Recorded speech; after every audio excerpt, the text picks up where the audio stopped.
वरिष्ठ नेता राम नारायण मंडल जी के यहाँ हैं और हम इनसे जानकारी लेना चाहते हैं। सम्राट सरकार, नीतीश सरकार और लालू की सरकार, इनकाउंटर पर कुछ बोला जाए। पलटन जी,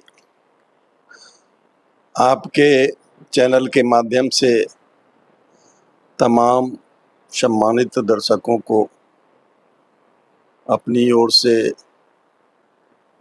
और हसनपुर विधानसभा क्षेत्र की ओर से हार्दिक अभिनंदन, स्वागत करते हैं। आपने पूछा इनकाउंटर। अभी जो भरत तिवारी का इनकाउंटर हुआ है, पूरे देश में चर्चा का विषय बना हुआ है। और इनकाउंटर के संबंध में आज से 2-3 महीना पहले हमने एक इंटरव्यू दिया था कि इनकाउंटर अपने आप में गलत है। चाहे किसी अपराधी का इनकाउंटर हो, फर्जी इनकाउंटर, यदि असली इनकाउंटर होता है तो उसका परिभाषा अलग है। और आजकल जो इनकाउंटर हो रहा है वो निश्चित रूप से अपराध है।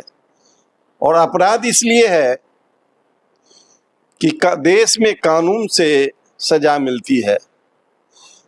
भारतीय संविधान में कहीं फेक इनकाउंटर या इनकाउंटर का कोई प्रावधान नहीं है। पुलिस किसी को ना पुलिस मैनुअल में है, ना सीआरपीसी में है, ना आईपीसी में है। किसी भारतीय संविधान के अंतर्गत ही सीआरपीसी, आईपीसी और पुलिस मैनुअल आता है। कहीं कोई प्रावधान नहीं है इनकाउंटर का।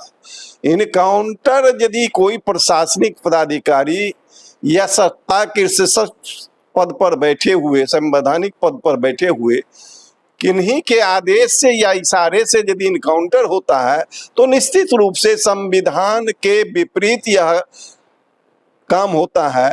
और अपराध में, पुलिसी अपराध में निश्चित रूप से इसका क्या कहता है, अपराध में वृद्धि होता है। आज किसी को आप कह दीजिए कि आपका गया में पिंडदान करा दिया जाएगा, भाई क्या आप कह रहे हैं?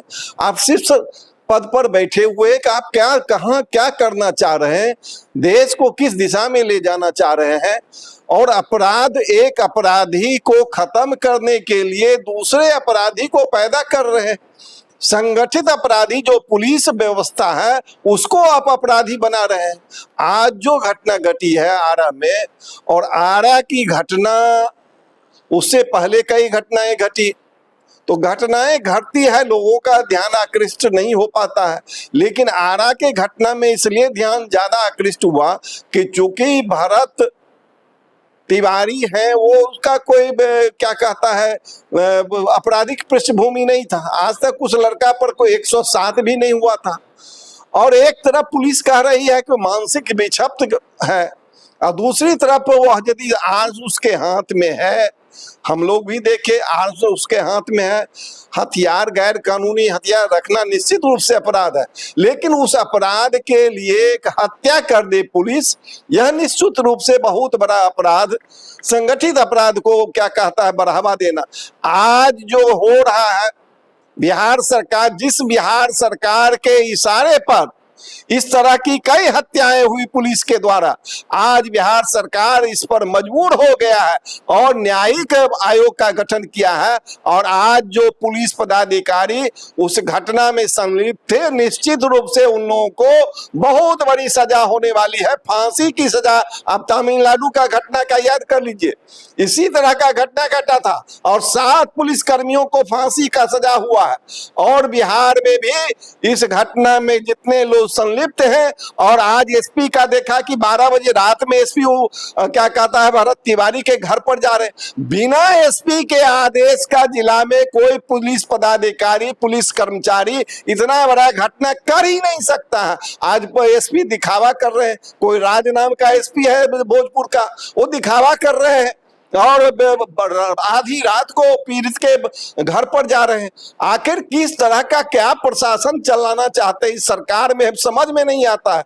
जब शीर्ष पद पर बैठे लोग अपराध में क्या कहता है पुलिसी अपराध को बढ़ावा देने का काम कर, कानून से अलग हट करके पुलिस का काम है विवेचना करना, किसी भी काम क्या कहता है घटना का विवेचना करना, अनुसंधान करके न्यायालय को समर्पित करना और जो मुजरिम है उसको पकड़ करके और न्यायिक हिरासत में दे करके जेल में देना, और उसके बाद न्यायपालिका का काम है उसको सजा देना।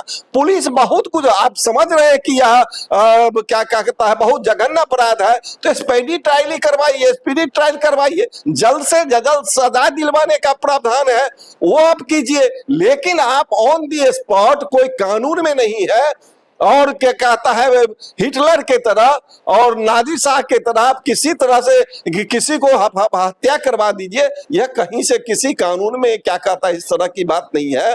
और बिहार में जो हो रहा था आज निश्चित रूप से क्या कहता है भरत तिवारी के कारण अब हत्या, पुलिस के हत्या पर तो रोक लगेगा ही, चूंकि इसमें आप बिहार के सारे पुलिस को सबक लेना चाहिए कि आप किसी के इशारे पर या किसी के कहने पर आप किसी का हत्या कीजिएगा।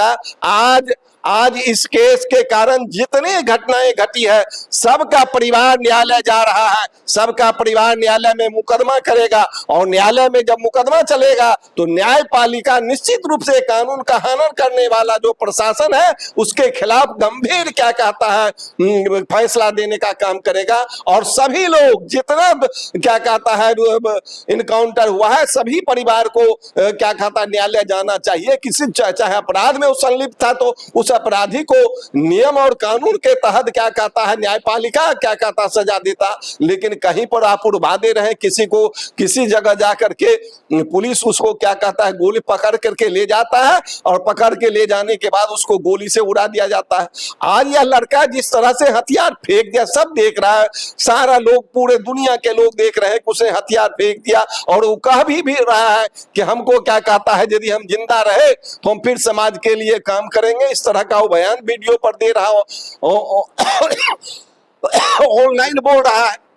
उसके बावजूद उसको पकड़ करके क्या कहता है उस पर गोली चलाया जाता है। और सबसे जघन्य बात तो यह है कि तीन गोली लगने के बाद उसको गाड़ी में लादा जाता है और गाड़ी में 2 गोली और उसको मारा जाता है जैसा कि उनके परिवार का आरोप है।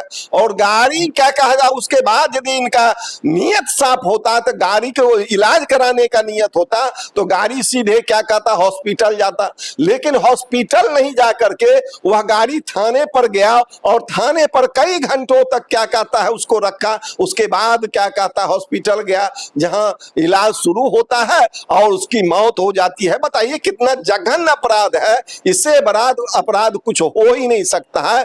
कोई हथियार हाथ में रखता तो आर्म्स एक्ट का केस चलता, आर्म्स एक्ट के तहत जो सजा होती उसको मिलता, और यदि वो बिछप था तो उसको क्या कहता है पकड़ करके आप इलाज के लिए पहले भी होता था, सड़क पर कोई बिछप मिलता था, पुलिस का काम होता था उसको पकड़ करके। और हम पहले बिहार और क्या कहता है एकीकृत बिहार था तो कांके लोग भेजा करते थे, लेकिन आज बिहार में भी कई क्या कहता है उस तरह का हॉस्पिटल खुला हुआ है तो पुलिस वहां पर उसको क्या भर्ती कराता। अब बताइए कि पुलिस कह रही है, एसपी कहा है कि बेछप्त है वो लड़का, उसके पागलपन का दौरा आता है। यदि पागलपन का दौरा था तो आप उतना पुलिस क्या कहता है कर्मचारी तो पुलिस बल था उसको पकड़ लेता, पकड़ करके उसको क्या कहता हॉस्पिटल में जाकर के भर्ती करवाता। लेकिन हत्या करना, सीधा हत्या कर देना कितना बड़ा जुल्म है, इससे बड़ा जुल्म कुछ हो नहीं सकता है। जनतांत्रिक पद्धति में इस तरह का कुकृत्य होना निश्चित रूप से यह एक बिहार ऐसे जगह के लिए जो बिहार अहिंसा के लिए माना जाता, बुद्ध की धरती है और बुद्ध की धरती पर इस तरह का शासन चले, इस तरह का प्रशासन चले। और जहां पर सम्राट अशोक जिन्होंने एक संदेश दिया था दुनिया में शांति और अहिंसा का संदेश दिया था, और उस सम्राट अशोक की धरती पर इस तरह का हो, और जहां से महात्मा गांधी चंपारण से पूरे देश में सत्य अहिंसा का संदेश आदेश दिया था, उस धरती पर इस तरह का हत्या का क्या कहता है प्रशासन के द्वारा हत्या हो, निश्चित रूप से बहुत ही दुखद और क्या कहता है बहुत बड़ा अपराध है। और इस अपराध का क्या कहता है निश्चित रूप से जो सत्ता में बैठे बड़े लोग हैं वो भी इनके जद में आएंगे। और यदि न्यायिक जांच ठीक से होगा तो नीचे से लेकर के ऊपर के सभी लोग इसके जद में आएंगे और सब लोगों के ऊपर क्या कहता है कानूनी कार्रवाई होगी। यदि ईमानदारी पूर्वक जो जज जिनका ये क्या कहता है न्यायिक जांच के लिए आयोग गठन हुआ है, वह आयोग भी यदि न्यायिक जांच आयोग में और ईमानदारी पूर्वक अपना दायरा विरहद करके जांच करेंगे तो बड़े से बड़े लोग भी इस दायरे में आएंगे। चूंकि मन से लोगों ने आदेश दिया है कि क्या कहता है जो कोई होता है तो उसको एनकाउंटर कर दो, कोई ऐसा होता है तो उसको गया में पिंडदान, क्या इसका मतलब होता है। तो ऐसा बयान देने वाले चाहे बड़े पुलिस पदाधिकारी हो चाहे बड़े नेता हो सभी इस जांच के जद में आएंगे और सब पर कार्रवाई होनी चाहिए चाहे कोई भी हो। और किन्हीं को भी कानून को अपने हाथ में लेकर के क्या कहता है गैर कानूनी काम करने का अधिकार संविधान नहीं देता है, संविधान परमिशन नहीं देता है। इसलिए गैर संवैधानिक काम करने वाला काम यदि कोई संवैधानिक पद पर भी बैठ करके गैर संवैधानिक काम करते हैं तो उनको भी वो भी सजा के पात्र हैं, उनको भी सजा मिलनी चाहिए। इसलिए हम मांग करते हैं राष्ट्रपति महोदय से कि इस जांच को माननीय उच्चतम न्यायालय से हम मांग करते हैं कि इसको अपने दायरे में रख करके और अपने नियंत्रण में रख कर मॉनिटरी में इसका जांच हो। बल्कि प्रशासनिक जांच यदि प्रशासन इस पर हावी रहेगा तो यह जो न्यायिक जांच है वह न्यायिक जांच मात्र एक क्या कहता है कठपुतली बन करके रह जाएगा और एक क्या कहता है जो इस तरह का आयोग बनता है आयोग बन करके एक फाइल में सिमट जाएगा। इसलिए हम माननीय उच्चतम न्यायालय से निवेदन करना चाहते हैं कि आप स्वतः संज्ञान लेकर के इस जांच को अपने नियंत्रण में जांच करवावे, माननीय उच्च न्यायालय को आदेश दे कि उन अपने देख रेख में क्या कहता है इसका जांच हो। क्या कोई एजेंसी जांच नहीं करेगा, सीबीआई नहीं करेगा? आखिर एजेंसी तो सम्राट सरकार का ही है। मैं क्या कहा कि सीबीआई जांच करे या न्यायिक आयोग जांच करे, माननीय उच्च न्यायालय और माननीय उच्चतम न्यायालय अपने संज्ञान में लेकर देख रेख में लेकर के इसका जांच करे करवावे और नियंत्रण में देखे कि किस तरह से जांच हो रहा है। क्योंकि यह अपराध कोई मामूली अपराध नहीं है, इसमें बड़े बड़े लोगों को फंसने का क्या कहता है बड़े लोगों का आदेश से यह घटना घटी है। इसलिए कोई छोटा दायरे का लोग यदि जांच करेगा तो निश्चित रूप से जांच का क्या कहता है पारदर्शिता नहीं हो पाएगा और जांच क्या कहता है साफ सुथरा नहीं हो पाएगा। इसलिए माननीय उच्च न्यायालय या उच्चतम न्यायालय से अनुरोध है कि इस जांच को अपने दायरे में लेकर के जांच करवावे। तो आप सुन रहे थे ये इनकाउंटर पर ये राम नारायण मंडल जी बोल रहे थे और एजेंसी जांच करेगी, कौन सी एजेंसी करेगी वो तो आगे देखना है, फिर आगे हम दिखाएंगे कैसे क्या होता है। क्या आमजन के लिए कह दीजिए। आमजन से अनुरोध है और खास करके पुलिस महकमा के पदाधिकारियों से अनुरोध है कि आप देख लीजिए जो पुलिसकर्मी कानून से हट करके और अपने मनमानी ढंग से या किसी के इशारे पर काम करती है उसका क्या हरस होने वाला है। आज वहां के जो पुलिस पदाधिकारियों के ऊपर 302 का मुकदमा दर्ज हो गया और आने वाला समय में वह 302 में फांसी का सजा का भी भागी होंगे, उनको कोई बचाने वाला नहीं होगा। इसलिए तमाम जो पुलिस पदाधिकारी है उनको संदेश है कि आप अपना काम कानून के दायरे में कीजिए, न कि किसी के कहने पर कीजिए। तो हम फिर आगे हम दिखाएंगे कैसे क्या होता है। आज इतना ही तक, फिर दूसरे सीरियल में हम दिखाएंगे। जय हिंद, जय भारत।